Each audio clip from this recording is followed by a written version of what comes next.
All right, y'all. Today's episode, we got the GettoBoy, GB, in the building.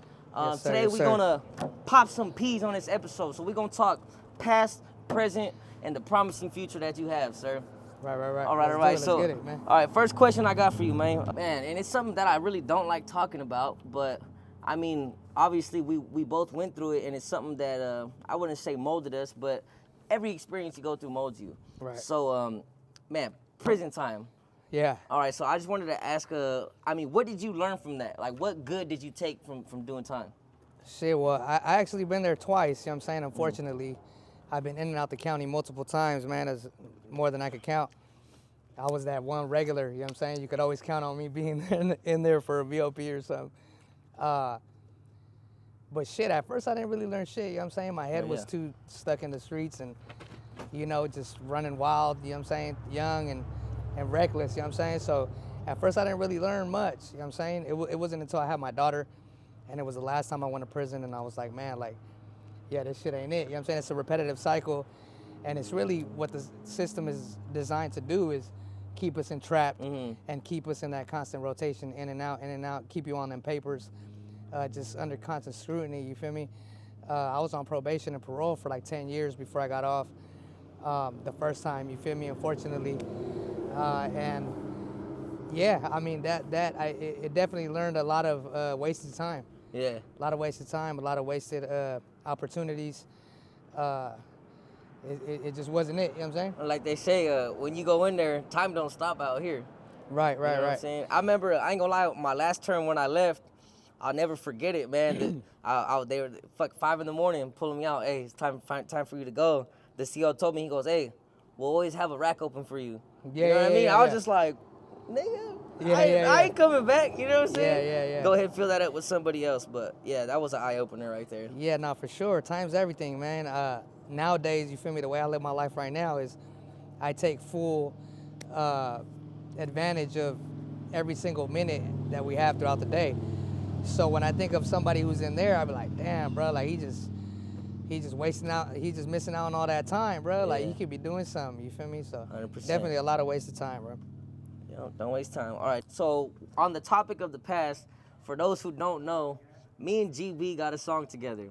It's titled For Me, and I just wanted to talk about, I love the little background story. Do you recall how that came about? I do. I forgot all about that shit too. I was locked up with somebody from Hanford. Chop, man, shout out Chapo. Shout out Chop.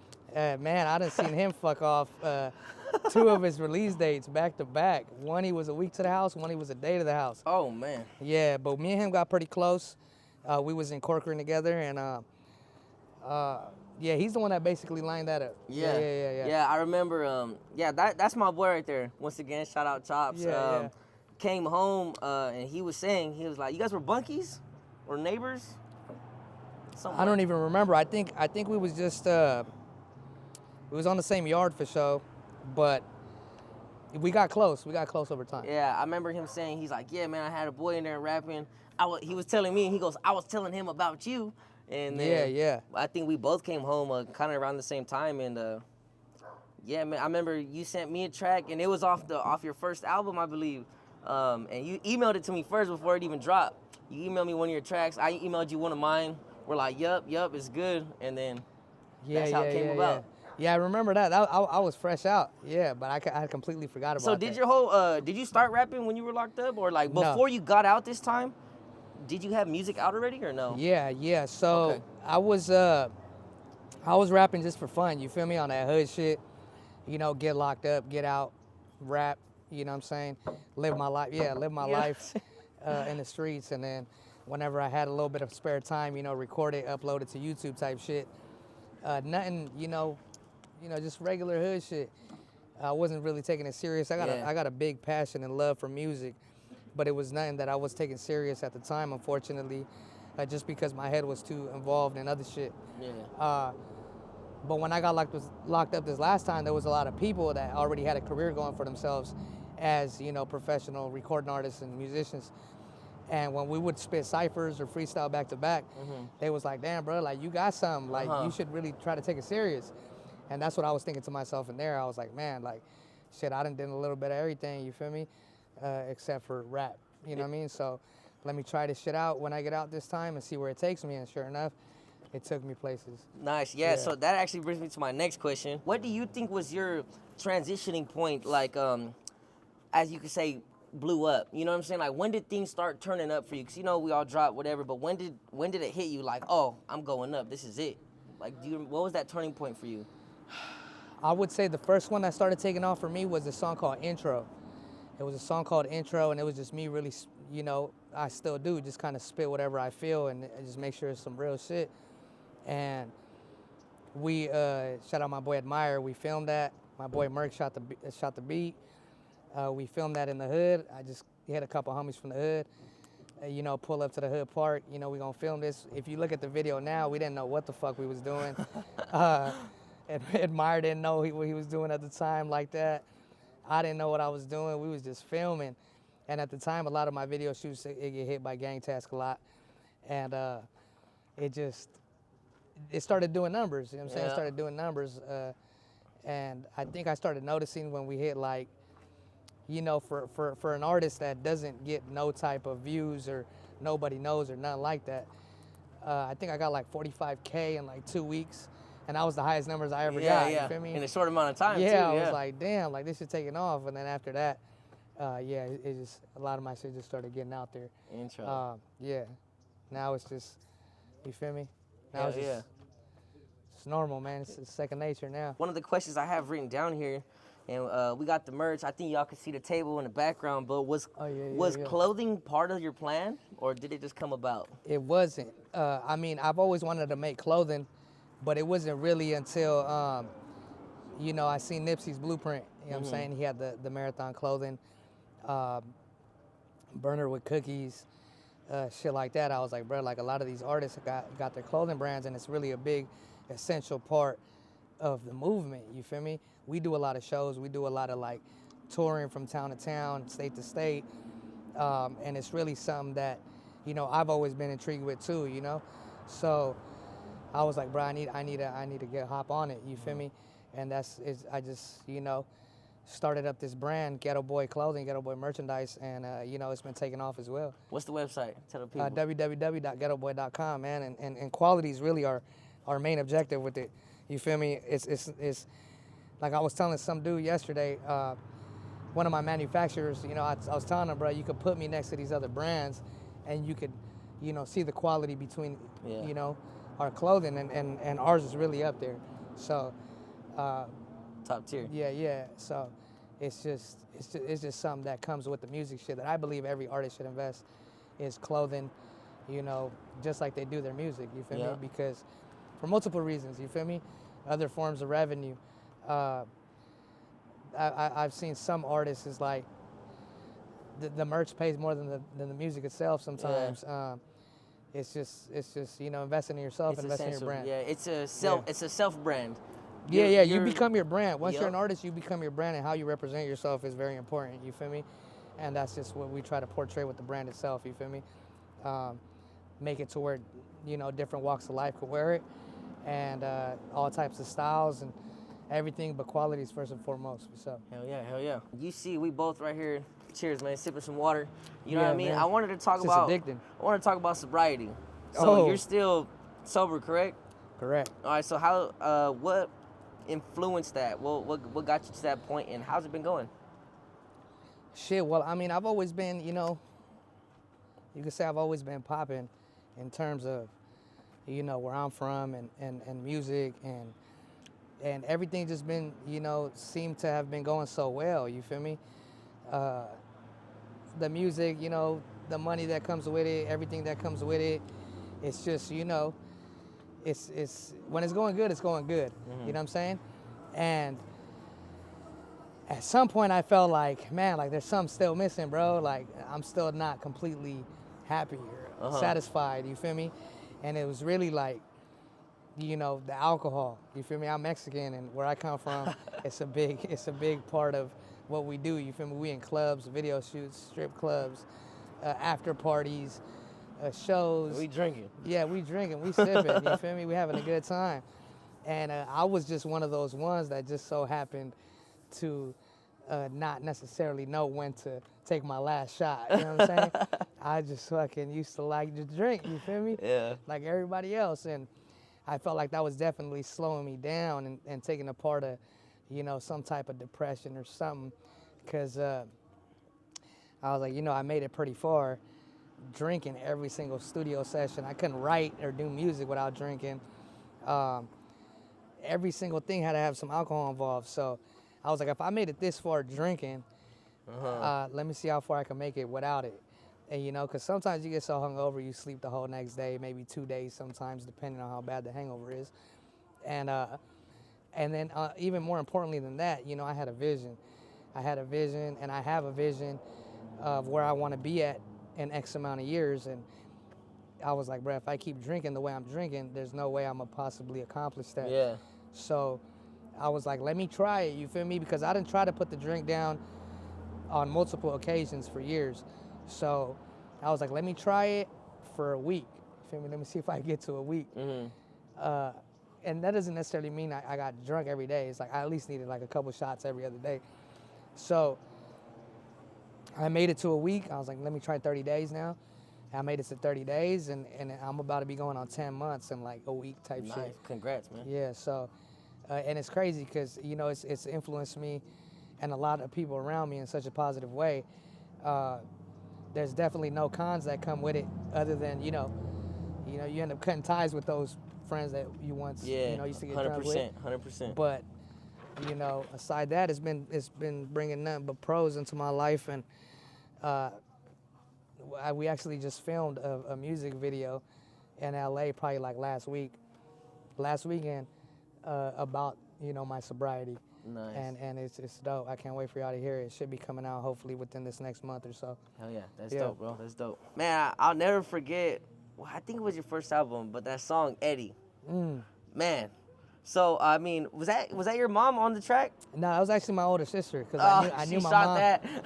I knew my mom's wouldn't do it because I told her about it. I told her my idea. Hey, look, I had this song for my mom and I wanted to say this shit. And then she's like, well, I see what you got written down. It's like, my mom would say it more like this. And she said, I was like, you do that. Get in the booth right now. Yeah. And she did it. She recorded it. She took the whole thing. Oh, man. One take every single time. And I didn't expect it to blow up like that. You know what I'm saying? I think it's like, if it ain't at 1 million views with no music video or no nothing on YouTube, something like that. But I do plan on coming out for a video with it this summer just because it's such an impactful song. And I wrote that in my prison cell actually. Just thinking back at how moms was right. You know what I'm saying? We just throwing our life away, just doing some dumb shit, You out there fucking up. Yeah. You out there with these gang members. Oh, man. And I just, moms was right the whole time. But yeah, shout out moms, man, for, putting up with so us. that actually brings me to my question was like, does she see your success? And I'm pretty sure she's proud. My question was, is she proud of you? Of course she is, but like, does she see your success, and how does that make her feel? She does, and it's difficult to get a reaction out of her because I brought her to like one show. She sees sometimes I be out and about with her, like on the streets, and she sees people coming up to me, the autographs, the pictures, and she's just like, what the fuck? You know what I'm saying? She be tripping. So I just asked her for the first time the other day. I was like, what do you think of all this? You know what I'm saying? She was like, man, she's like, I never thought you would do nothing, because she didn't even really like me listening to rap music, you know what I'm saying? So I don't know. I mean, she just said that, whatever's basically, keeping me happy and paying the bills, and she's all for it type shit. Keeping me off the street, whatever, keeping me focused, you feel me? She's all for it, so. That's good, man. Yeah. That's dope. Shout out moms. For real. We're on the topic of being present now. You just dropped a video, correct, called Block Boy? Yes. Man, how's that doing? I see that's doing numbers, huh? Yeah, it's doing good. It's been out maybe like a week or two, like 2 weeks or something like that. I'm not too sure where we're at, you know what I'm saying? But we definitely on the road to like 100K to it right now. It's just like a little warm up, you feel me? Like a little lyrical exercise. Everybody who really listen to my music know I got wordplay.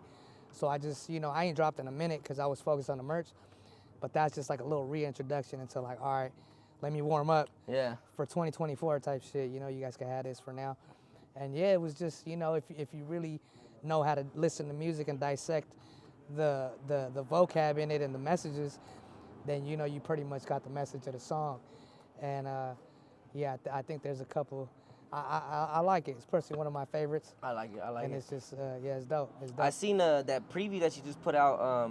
Was that the one about your sobriety reborn or? No, that Okay, ain't. Yeah, that ain't nah, about that's a that. different That one. was that was Yeah, a yeah. dope teaser, man. You got me. Yeah. I thought it was out already. I was looking for it. I'm like, where the fuck is this shit at? That But one drops on the 5th of February on Monday. February 5th, y'all. Monday, Be tuned for February. that. One's I'm hard, excited too. for that one, man. I actually got a little surprise with that one too. That's gonna come out later on in the year, hopefully if everything goes well. You know what I'm saying?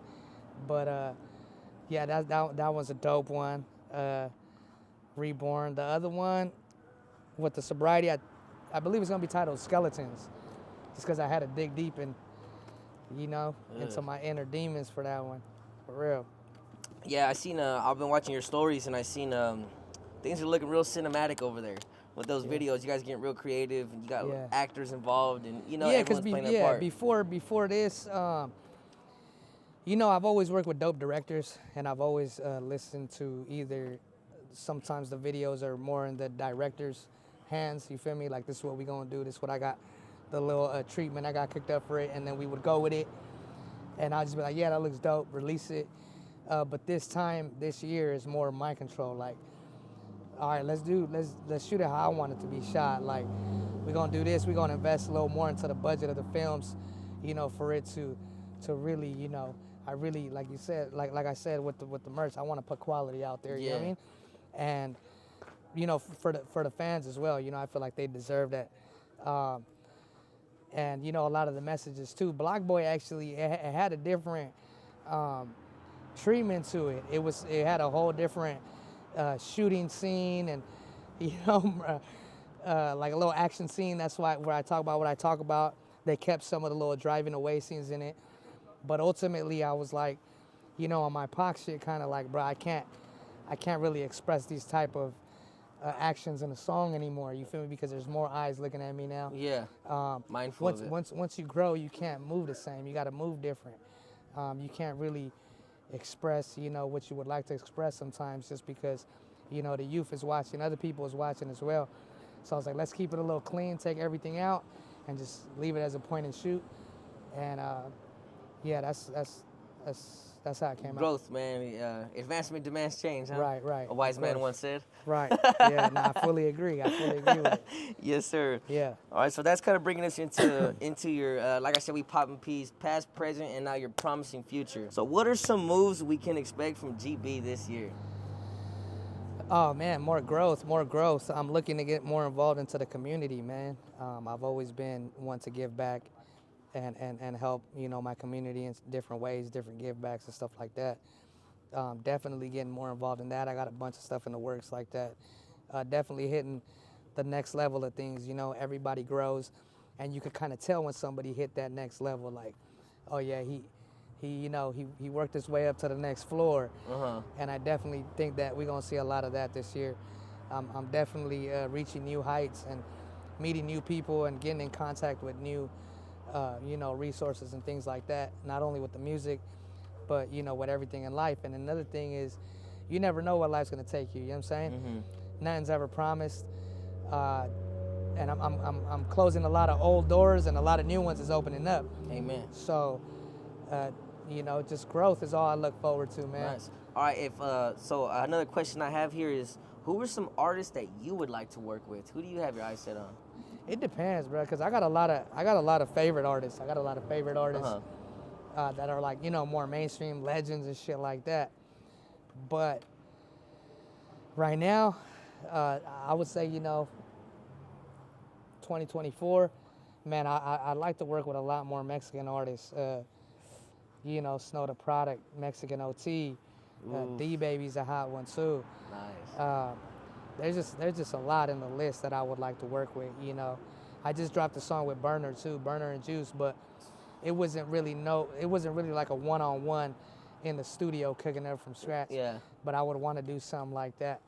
That would be dope. Organic, very organic, huh? Yeah. I mean, I got a lot of artists I want to work with. I don't want to leave nobody out, but yeah, there's a lot of Amazing. You feel me? Potential Amazing. out there. I'm trying to reach. All right, all right. Well, this is about wrapping up the questions I have for you. So I just want to end on a positive note. For anyone pursuing their dream, what is some advice you would give them? Shit, man. Just be ready for what comes with it. You know what I'm saying? It's gonna be a lot of long nights, a lot of lonely nights, a lot of hard work on the road to success. You know, sometimes it gets overwhelming. It's definitely a lot of footwork, but at the same time, you got to think to yourself, are you really ready for what it comes with? If that's where you want to take it, and when you get there, and you feel the pressure and the workload and everything, you got to remind yourself like this is what you wanted. You feel me? It's definitely harder than it looks. We just gotta something to make it look easy, and but it's worth every second of the. I'm all about the struggle, and I'm all about working hard for taking the stairs instead of the elevator. So if you're ready for that, for what it come with, you feel me? You're gonna be very successful in it. There it is. Yeah. All right, brother. Appreciate you, man. Oh, I appreciate Y'all check you, him out, Trav, man. GB, we got a lot coming. 2024 is gonna be a big year for everybody. If you're pursuing your dream, be ready for the hard work, y'all. Off top.